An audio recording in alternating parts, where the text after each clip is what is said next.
Europe has had to cope with a spate of economic, political and social crises in 2022, resulting mostly from the spillover effects of the prolonged conflict between Russia and Ukraine. The crux of the problems was NATO's expansion in Eastern Europe, which Russia opposed.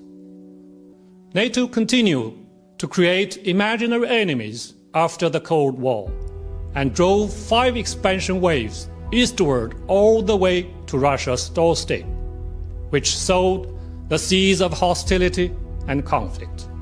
Despite European leaders' diplomatic efforts, an armed conflict broke out in Ukraine in February, with the United States fanning the flame.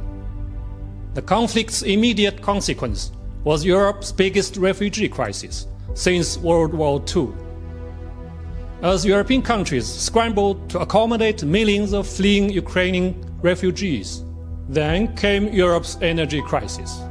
As the European Union followed in Washington's footsteps to launch multiple rounds of sanctions against Russia, Russia retaliated by introducing ruble-based payments regime for energy deliveries and cutting gas supplies.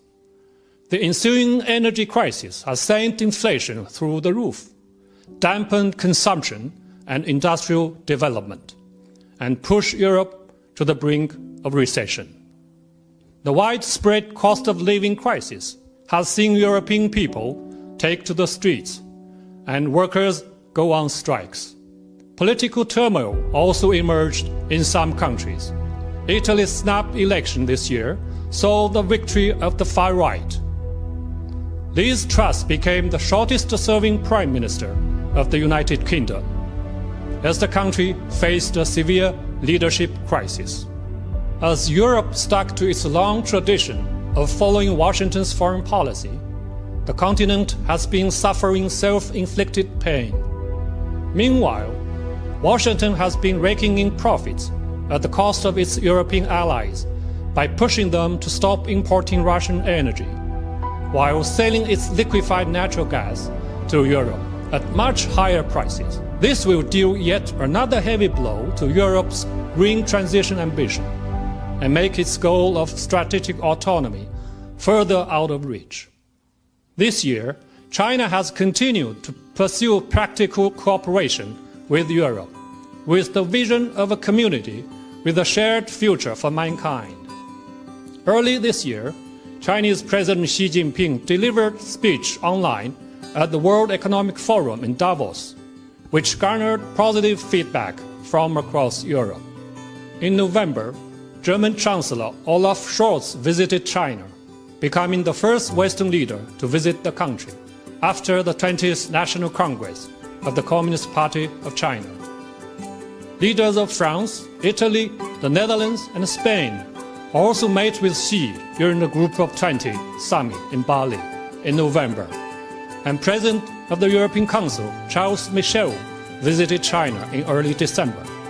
China-Europe economic and trade cooperation has kept growing despite headwinds this year, and has played a vital role in boosting global economic recovery. Looking ahead to 2023, we can't see an end of the Russian-Ukraine conflict.